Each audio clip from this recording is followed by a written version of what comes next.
Oh, we just ticked over 1.25. Welcome back, everybody, to Altcoin Daily. We keep you informed on a daily basis. If you're interested in making money in cryptocurrency, subscribe to the channel. We put out one video every day, keeping you informed. Top story of the day. I have a lot to say. JPMorgan Chase executes first DeFi transaction on Polygon, on Ethereum Layer 2 rails, on crypto rails.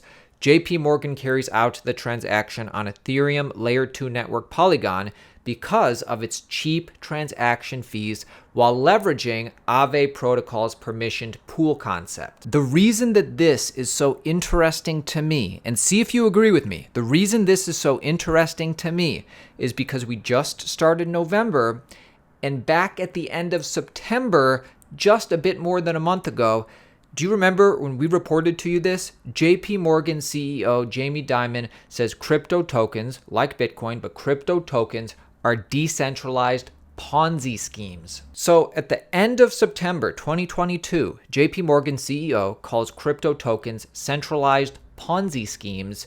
November 2022, JPMorgan executes its first DeFi transaction on altcoin Polygon. It is insane to me that Jamie Dimon, the CEO of JPMorgan Chase, still gets away with this market manipulation. Because you remember just a little bit over a month ago when Jamie Dimon said this, right? I'm a major skeptic on crypto tokens, which you call currency, like Bitcoin. They are decentralized Ponzi schemes, and the notion that's good for anybody is unbelievable. So we sit here in this room and talk about a lot of things, but $2 billion has been lost. Every year, $30 billion of ransomware, AML, sex trafficking, stealing. It's dangerous. Those of us who have been in cryptocurrency for a while, some of us, like myself, have been in crypto for years, know that this is par for the course with JPMorgan and Jamie Dimon. 2017, JPMorgan CEO Jamie Dimon says, "I'll fire a trader in a second for trading Bitcoin." Little did we know what he was doing in the background, because Jamie Dimon has a history of cryptocurrency manipulation. Watch this. This is how the rich get richer. Yes. They know, they're connected.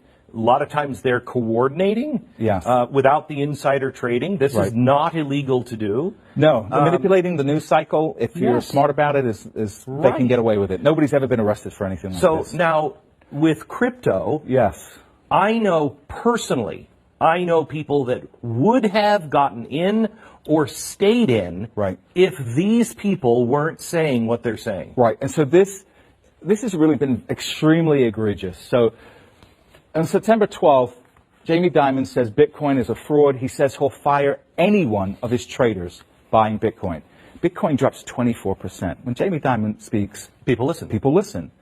So that weekend, we found out that the largest buyer of a Bitcoin fund that's in Europe that buys physical Bitcoin, the largest buyer was Morgan Stanley and JPMorgan. And that's not illegal. He says it's a fraud. It says he'll fire anyone that buys it. Yes. And at the same time, his company is buying it. His company is buying it. Let's get into the details of the JPMorgan DeFi transaction on Polygon. Trust me, you're going to want to know the details and have this on your radar. And then we'll jump into some other recent news. For instance, just to give you a taste, MoneyGram debuts crypto purchases on its mobile app. This is interesting to me because we all remember, was it last year when MoneyGram halted its Ripple partnership, leaving the CFO in an earnings hole. When I talk about Chainlink partnering with T-Mobile, tons of things going on. The space is changing so much. JPMorgan has executed its first live trade on a public blockchain as part of the Monetary Authority of Singapore, MAS Project Guardian. The banking giant completed the transaction using DeFi, tokenized deposits, and verifiable credentials. Project Guardian is an initiative of MAS with financial institutions such as JPMorgan, MarketNode, and DBS Bank. Its focus is on use cases for asset tokenization and DeFi. So a whole program geared towards using DeFi and crypto and blockchains with DBS Bank and MarketNode. Great to see. The pilot program saw DBS Bank, JPMorgan, and SBI Digital Asset Holdings conduct foreign exchange and government bond transactions against liquidity pools containing tokenized Singapore Japanese government bonds, Japanese yen, and Singapore dollar. But this happened on the rails of crypto. The participants completed a cross-currency transaction involving tokenized Japanese yen and Singapore dollar deposits. They also conducted a simulated trade of tokenized government bonds.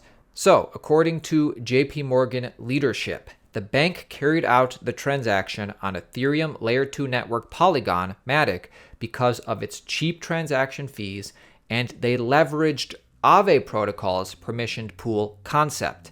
He continued that JPMorgan issued a tokenized Singapore dollar deposit for the Japanese yen. The bank used W3C verifiable credentials, VC, to have compliant access to Aave and build on-chain verification of the VCs. Leadership said the on-chain verification brings composability to identity, which could be used across various DeFi protocols, adding JPMorgan cannot enable money laundering and must undertake KYC. Using VCs and allow lists was crucial for enabling us to use DeFi pools with certainty on these points. Finally, the bank built an institutional wallet to ensure that traders cannot access company funds. At the same time, trades can be carried out using only DeFi protocols, and all trade institutions have VCs. Baby steps, my friends, baby steps. But this is a big one. Guys, real quick, vote for your favorite crypto influencers. I'll leave a link to this in the description below. It's called the Blockchain Influencer Awards, the Web3 Influencer Awards.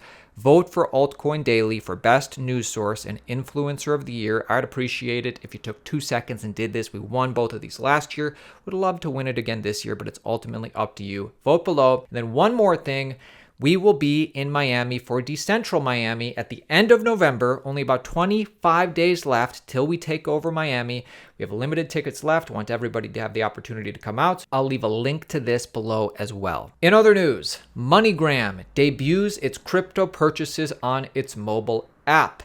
Payment firm MoneyGram has added a service to its mobile app allowing nearly all U.S. customers to buy, to sell, to hold Bitcoin, Ether, and Litecoin.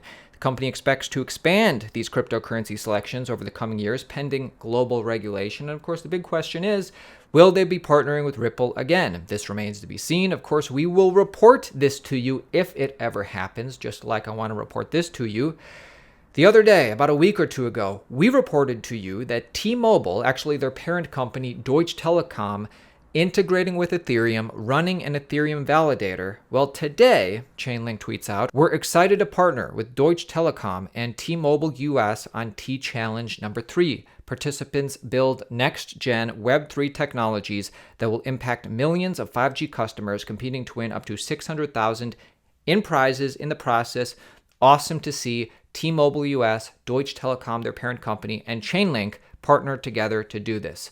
Gamestop extends NFT store to some Ethereum scaling solutions. Customers can now access non-fungibles on Immutable X ETH Layer 2 as well as Loopring ETH Layer 2. Subscribe to the channel, join our team. We update you on the cryptocurrency market every day. Smash the like button if you got value in today's video, and I'll see you tomorrow.